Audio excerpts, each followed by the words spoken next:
I have been in love with and addicted to 3D printing non-stop since I've gotten this X1C, and it's been amazing. I've had so many fun little success rates, like little sea turtles like this with multicolor printing, no failure, and it pulls right off the bed when it's done. I love it. I had two off-brand, or not off-brand, good, well-known brand 3D printers before that, and I hated them. It made me think I was not smart enough to do 3D printing or something. Very frustrating. And anyway, since I've picked this up, it's gotten many mentions on the channel. I've printed so many fun little fidget things just to play around with and have toys to mess around with my kids. And look, like this guy. This is so cool. It came off the X1C. That was my first dual color. That's not true. Well, it was my first two color print. Believe it or not, that's plastic, although it looks like it was sewn, doesn't it? The texture that created is just awesome. In just a couple hour print or something. So I've been in love with it. And the point of this video is not to brag about the X1C, but it's actually to talk about my two new A1 printers. I've been in love with the X1C so much that I just decided to buy a couple of these for myself. I actually hired an electrician to come out and give me more power so I can have more room for 3D printing. Those are dedicated breakers to each outlet and new shelving.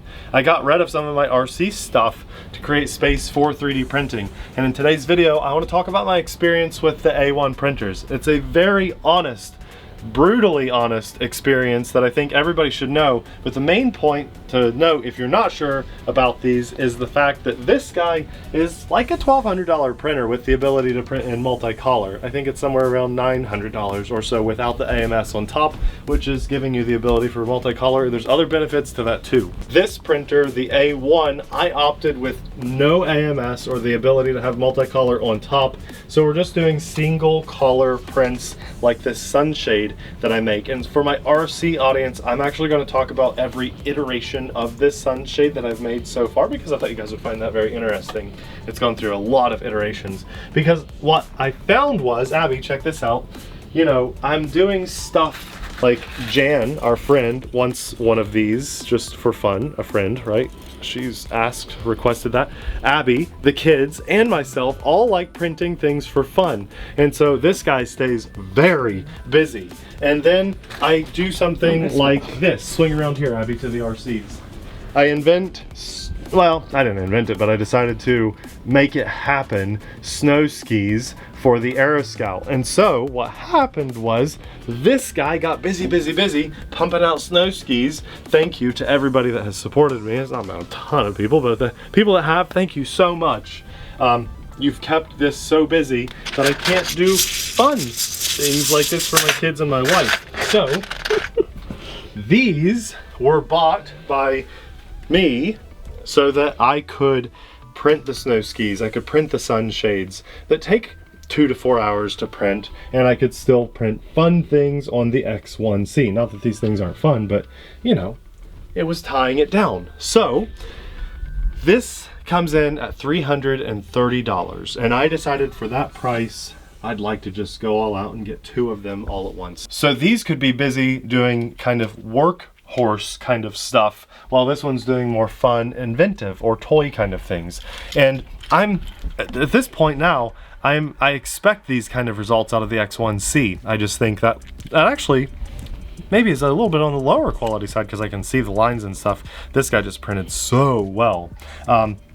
And that's the standard that I expect. So when I got the A1, I wasn't sure if it could do things like this little fidget heart. I mean, look at the intricacies that this requires to print in one piece with no supports. You pull it off of the bed like that. So with a little bit of just trial and error and realizing that this one is a bit more subjective to ambient temperature than this one, because this one has a box around it and this one does not, I realized as long as it's not super freezing cold out, I can, and this actually did print on the A1. So how cool is that? Also, these fidget cubes printed on the A1, and the cool color effect we're getting here is simply just from some multicolored silk PLA. So if you like that pink and black together, you know, this one, it ran out of that color and I started my PLA silver. So, you know, that's pretty cool. But also, I wanted to show you this. This was a longer print. I think this one took maybe 4 or 5 hours. I can't remember exactly.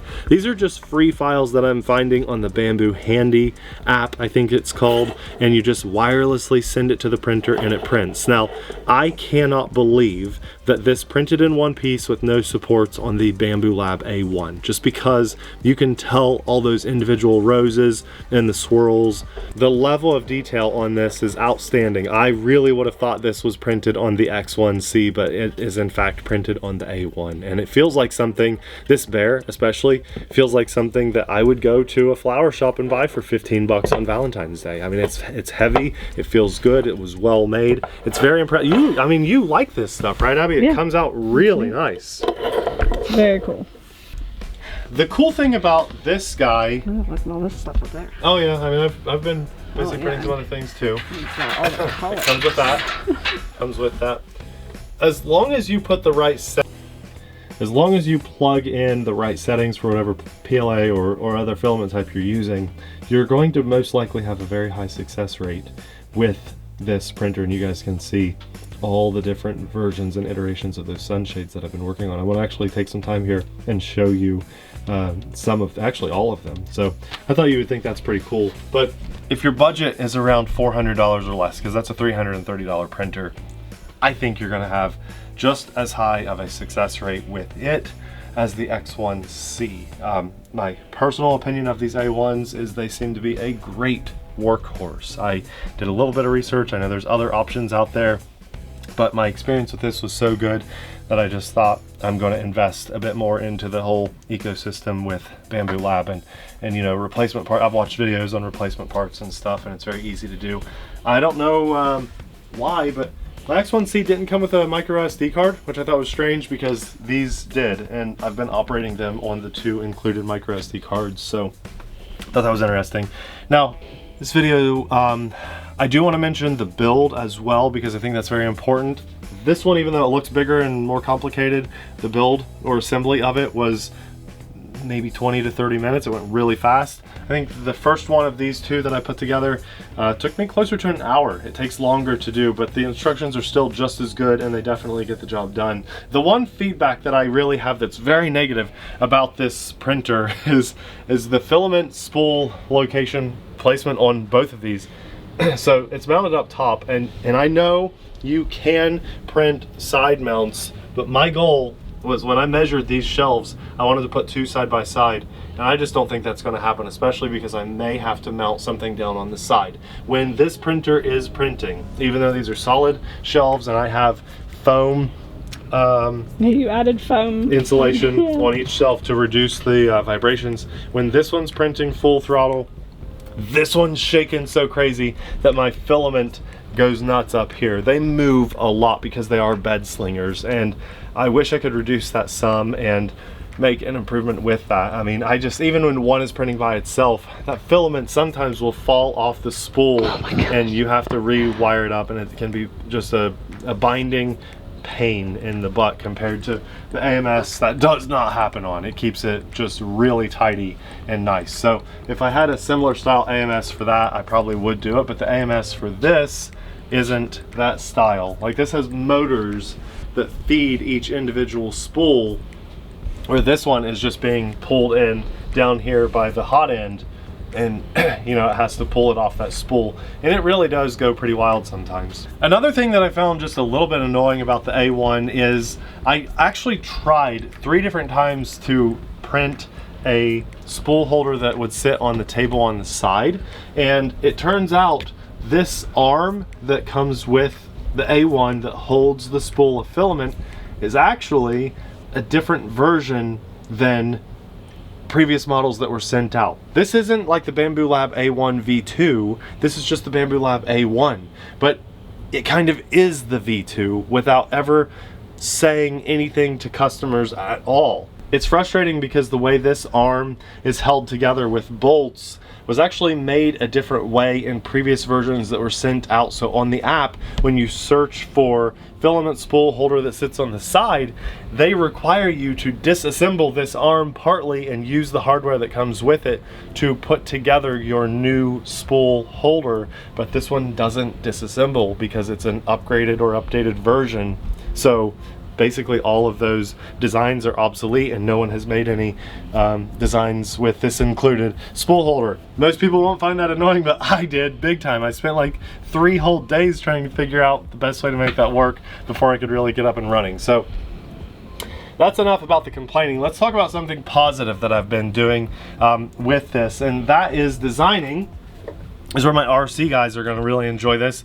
A sunscreen for RC transmitters. It's a protector and a sunshade, which I absolutely love, and it has worked out extremely well. Currently, this is my best and newest version of it, and believe it or not, I've been through 10 or so different iterations of this, and I thought it'd be kind of fun to go through this with you guys. So if you're watching and you're an RC person and you want to buy one of these, I'll have it linked in the description box below where you can actually pick one up, and we tried to make it as affordable as I possibly could. It does work on the NX6 and it works on the NX8. So let's talk about where this whole thing started. These are actually 3 that are hot off the printer, ready to go and be mailed out to someone. This is how it prints, and I have to break these little trees off. They're support trees, so when you print it, it prints with those supports on there, and you pop them off.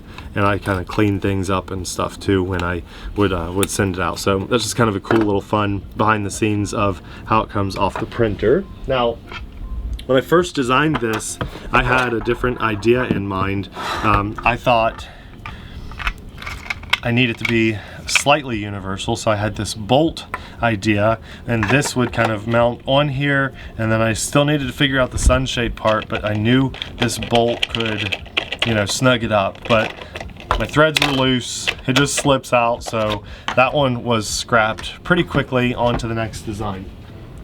I made things a bit simpler. I just went ahead and put the sunshade on this, but it only worked on a different size transmitter that had a notch going the other way because I wanted to include it as well. So that didn't fit on, and I quickly realized most transmitters, these hooks for your lanyard are all different. So I could not rely on that being something universally in common. So that was number 2. Here's where it got fun, and I ran out of black PLA, so I printed one in red. So anyway, this one fits on. It was a nice fit. You know, there's no clearance issues or anything. The trouble is, it just falls off. So that's a problem. Move on to the next one. Now this one was the best for a while, and this was about where it landed. It even says TheRcSaylors on it, which is pretty cool. You can see what I did here was just add like a hump on the back to give it a little bit of pressure. You can see what I did there was like add a bump on the back to add some pressure to the back of the transmitter, and it works, like it's not falling off. But Abby did an Abby test and it does fall off, so that one was okay if you were going to baby it, but realistically it doesn't work. So I thought, well, I don't want it to be solid anyway, I actually want it to move. Oops, and that's a problem with that one. So I designed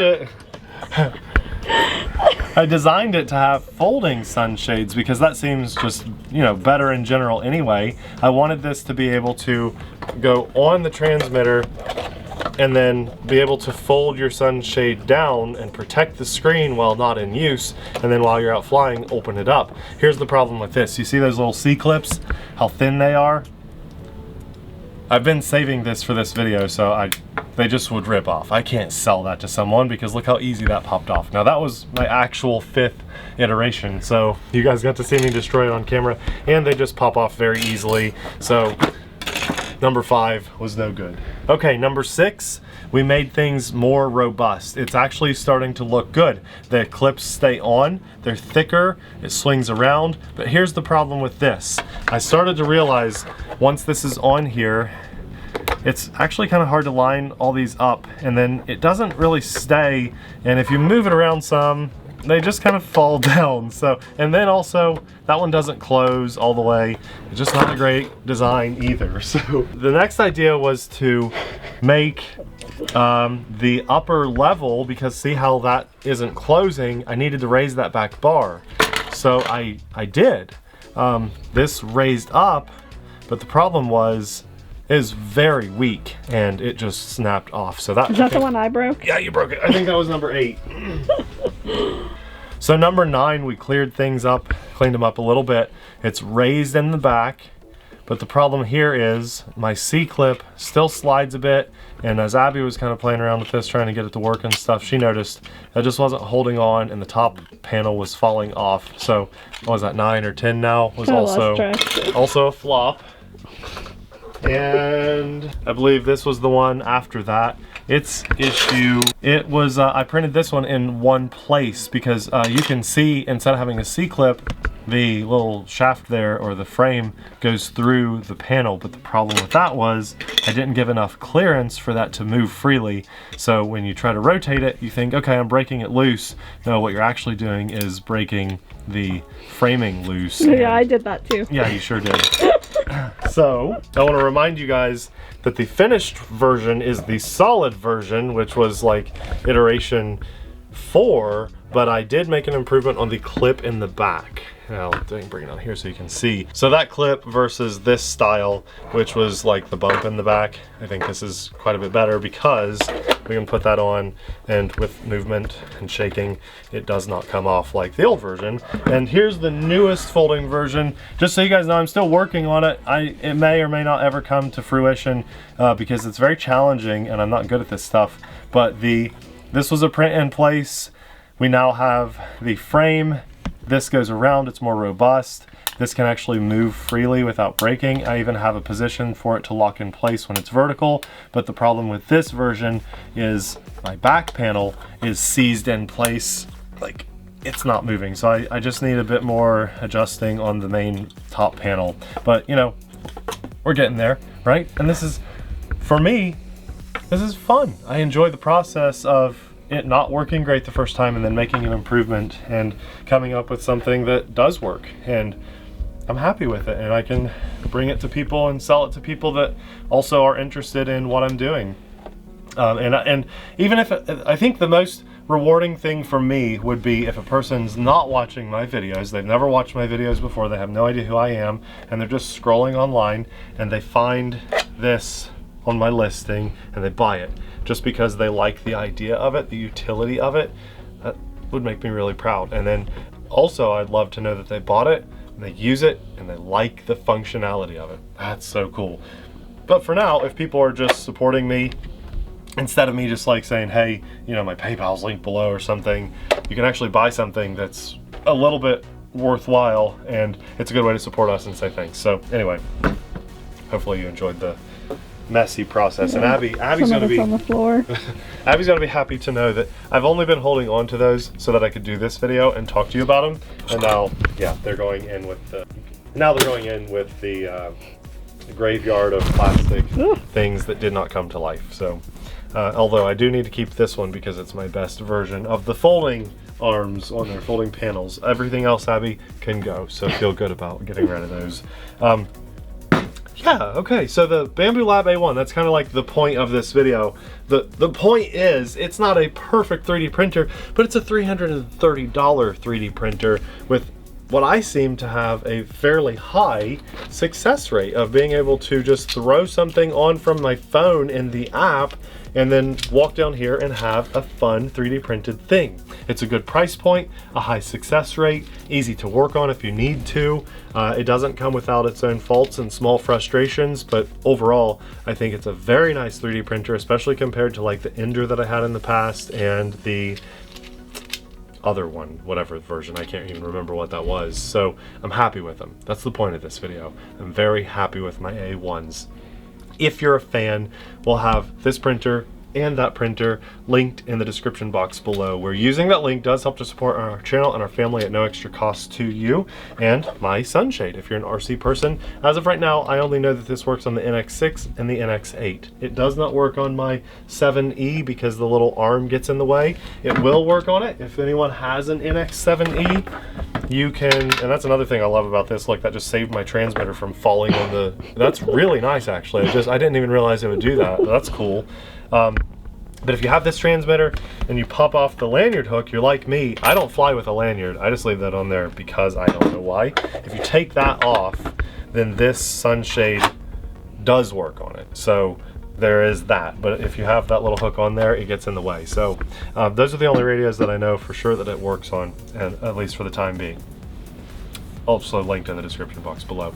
I want to say a massive thanks to Abby for holding the camera as long as she did to get through this video. Thank you, Abby. You're welcome. Also, a big thanks to God for blessing us with the time to jump in front of the camera. We have not been able to get outside and do much RC stuff. So for the time to be able to talk about our 3D printing adventures, I'm very grateful to God and for you guys to spend the time with us and hang out with us. I also want to say a massive thanks to our Patreon supporters because we couldn't do what we do as often as we do it without your insanely awesome support. If you're into 3D printing, we have a video talking about the X1C and my first time experience with that.